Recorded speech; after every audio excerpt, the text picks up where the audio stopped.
ताप है जिससे दुनिया परेशान है। कौन कौन सा ताप? दैहिक ताप। दैहिक ताप क्या है? बोले महाराज क्या बताएं, सब कुछ तो है पर घुटने में बड़ा दर्द है। हाँ महाराज क्या बताएं, आज दांत में बड़ा दर्द है। महाराज क्या बताएं, आज सिर में बड़ा दर्द है।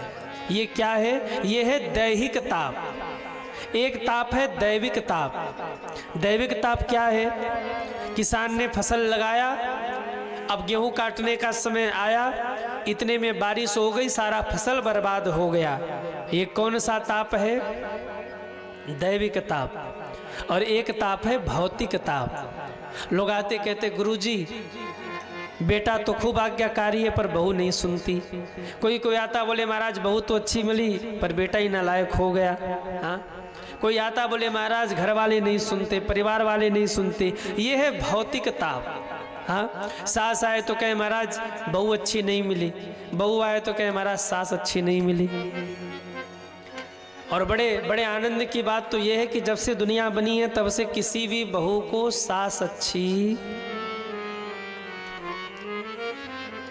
और किसी भी सास को बहू अच्छी। हाँ जब वो बहू थी तो कह रही थी हे भगवान सास अच्छी नहीं मिली, अब वो सास बन गई तो कहती ये भगवान यही सुपनखा हमारे भाग्य में लिखी थी, बहू अच्छी नहीं मिली। ये गुत्थी तो भगवान भी नहीं सुलझा पाए आज तक। हाँ ये दुनिया वालों की जो गुत्थी है ना, ये सास बहू वाला, ये तो भगवान भी नहीं सुलझा पाए। ये कौन सा ताप है? ये ताप है भौतिक ताप।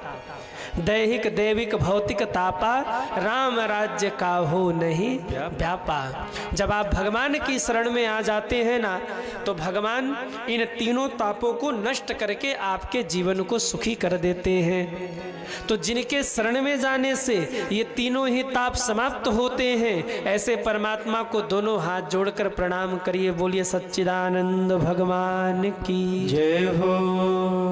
दूसरे श्लोक में प्रणाम किया सुखदेव जी को। देखिए संत की कितनी महिमा है भागवत जी में। दूसरे श्लोक में सुखदेव जी को प्रणाम कर रहे हैं। यम प्रव्रजंतम अनुपेतम पेत कृत्यम द्वैपायनो विरह कातरया जुहाव पुत्रेति तन्मयतया तरवोभिनेदु स्तम सर्वभूत हृदयम मुनिमान तोस्मी। बोलिए सुखदेव भगवान की जय हो। सुखदेव जी की कथा ऐसी आई, जन्म लेते ही न तो माँ की ओर देखा न तो पिता की ओर देखा, सुखदेव जी जंगल की ओर निकल गए। पीछे पीछे वेद व्यास भगवान व्याकुल होके दौड़ रहे। पुत्रेति तन्मयतया तरवो विनेदु, दौड़ रहे हा पुत्र रुक जाओ, हा पुत्र रुक जाओ। न तो माँ की ओर देखा न तो पिता की ओर देखा। जन्म से ही इतने वैराग्यवान हुए वीतराग महात्मा निकल गए घर परिवार छोड़कर। देखा भी नहीं, नालक छेदन भी नहीं हुआ महाराज, उसी को जनेऊ बना के धारण किया, जंगल की ओर निकल पड़े।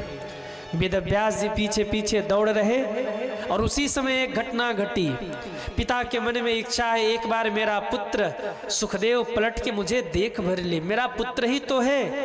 लेकिन वाह भगवान ने गजब की लीला की।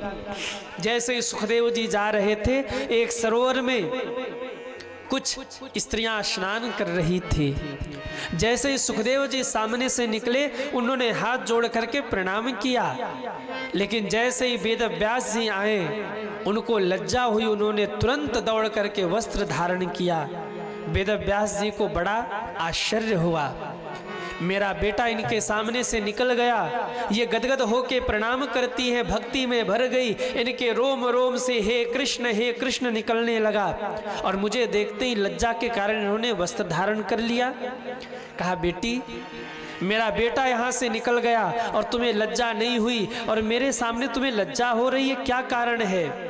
कहा बाबा आपके जो पुत्र सुखदेव जी हैं वो तो वीतराग महात्मा हैं, उन्हें संसार से कोई लेना देना नहीं, कौन स्त्री कौन पुरुष उनके लिए इसकी कोई महिमा नहीं है। वो तो एक ब्रह्म में रत हैं, उनकी दृष्टि इधर उधर है ही नहीं। पर बाबा आपकी साधना उतनी नहीं, क्षमा करिएगा, आपके पुत्र तो वीतराग महात्मा हैं। वेदव्यास जी को उत्तर मिल गया।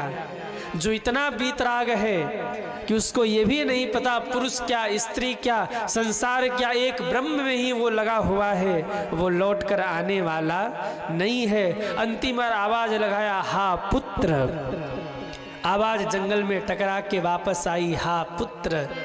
उत्तर मिल गया वेद व्यास जी को, किसको पुत्र कह रहे। ये तो सृष्टि का नियम है। हाँ, आज जो पुत्र बना है अगले जन्म में हो, पिछले जन्म में हो सकता है कि वो आपका पिता रहा हो। लौट के घर आ गए वेद व्यास जी और महाराज चले गए जंगल की ओर सुखदेव भगवान तप करने। ऐसे सुखदेव जी को प्रणाम किया।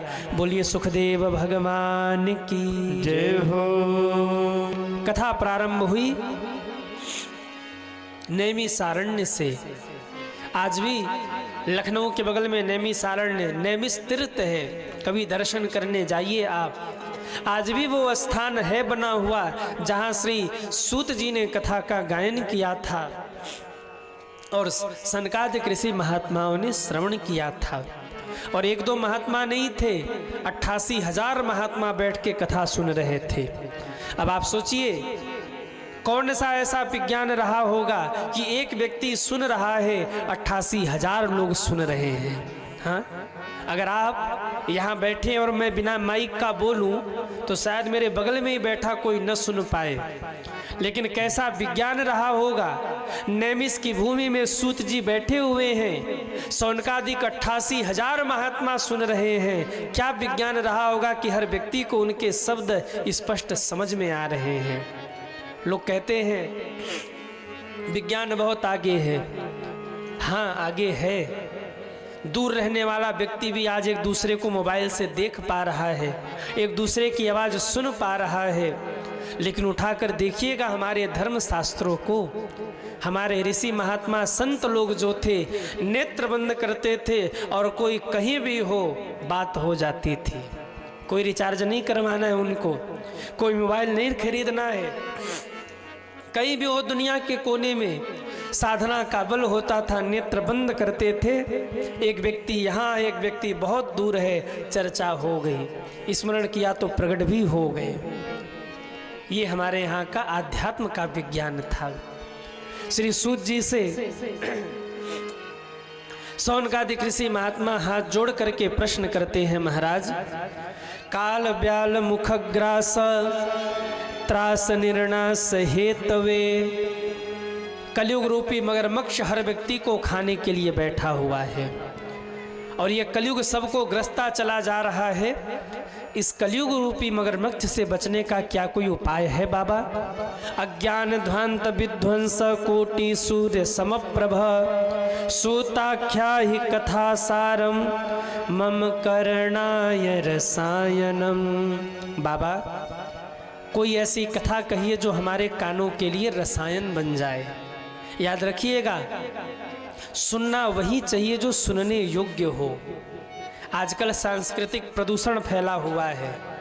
डीजे पर ऐसे ऐसे गाना बज रहे हैं कि परिवार के साथ आप बैठ के सुन नहीं सकते। मैं निवेदन करूं, आप इसका विरोध करिए। आप अपने घर में, आपके घर में विवाह होता है, उत्सव होता है, ऐसे गीतों को बचने से रोकिए जिससे सांस्कृतिक प्रदूषण फैल रहा हो। और ठीक है वो और की तो छोड़ो, आजकल मूर्ति पूजा वगैरह जब होता है आप देखिए उसमें भी डीजे पर ऐसे ऐसे गाने बजते हैं कि सुनकर बड़ा संकोच हो जाता है। मैं निवेदन करूं, सुनिए वही जो सुनने योग्य हो, सुनिए वही जो आपके लिए कल्याणकारी हो। और एक निवेदन मैं करूं, अगर आपके घर में कोई उत्सव हो, कोई फंक्शन हो, तो ऐसे गीतों को कतई बजने मत दीजिए जिससे सांस्कृतिक प्रदूषण होता हो। ऐसे ऐसे गीत डीजे पर बजाए जा रहे हैं कि सुनकर कैसे लोग सुन पाते हैं और कैसे लोग विरोध नहीं कर पाते, मुझे तो यही नहीं समझ में आता। घर में बच्चे वो गीत बजाकर नाच रहे, किसी को बुरा लगे तो क्षमा करना। घर में डीजे पर बच्चे वो गीत बजा के नाच रहे, माँ बाप भी मस्त है, चलो चलो बच्चे एंजॉय कर रहे हैं, नाच रहे, नाचने दो। उनका विरोध करिए, उनको बंद कराइए। ये सांस्कृतिक प्रदूषण है, ये आपके परिवार को तोड़ने का एक षड्यंत्र है। दो ही चीज तो हम सनातनियों के पास, हम भारतवासियों के पास बचा है, संस्कार और परिवार।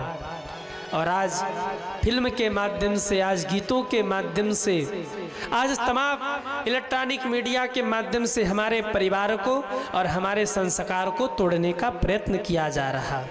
आप सावधान होइए, सतर्क होइए, सुनिए वही जो सुनने योग्य हो। सौनकादिक ऋषि कहते हैं, महाराज कोई ऐसी कथा सुनाइए जिसको सुन के आनंद आ जाए, प्रभु के प्रति हृदय में प्रेम प्रकट हो जाए और कलयुग के लोगों का कल्याण भी हो जाए। श्री सूत जी कहते हैं, सौनकादिक ऋषियों तुमने बहुत सुंदर प्रश्न किया है, सुनो। काल ब्याल मुखग्रास त्रास निर्णास हेतवे श्रीमद् भागवतम शास्त्रम कलौकीरेण भासितम।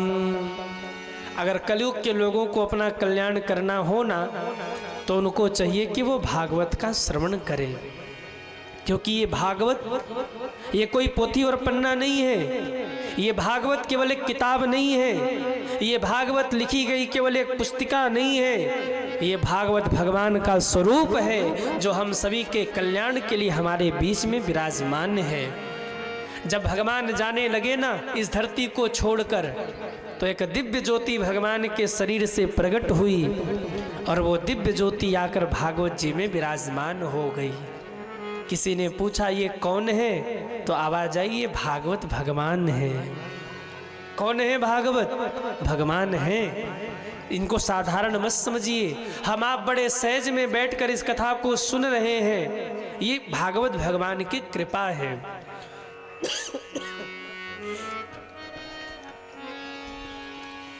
भैया तड़का लगा, इसको रुकवाइए।